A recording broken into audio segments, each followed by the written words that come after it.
Salam ana, necəsən? Sağ ol dada. Mən də getin abi. Bayramın mübarək. Çok sağ ol. Allah izindedir. Salam ana, necəsən? Sabahın xeyir. Sağ ol. Bayramın mübarək. Sağ ol qadam, sağ ol. Allah köməyini. Sağ olun. Allah ömür versin.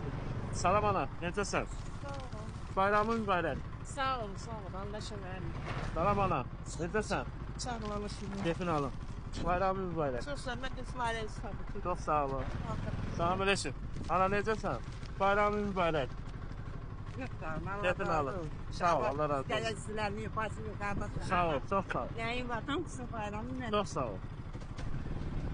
Salam aleyküm ana. Necəsən? Sağ ol. İstəyirəm mən sənin bayramını təbrik edeyim.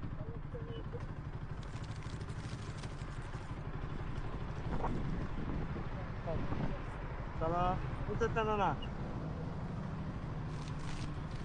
Bayramın mübarək. Sağ ol, Allah razı olsun. Sağ ol. Nənə necəsən? Sağ ol. Keyfin alın.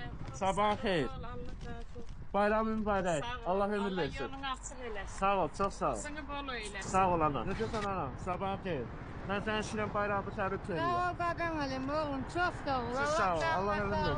Salam ana. Necəsən? Sağ ol. Keyfin alın. Bayramın mübarək. Sağ ol, Allah köməyini.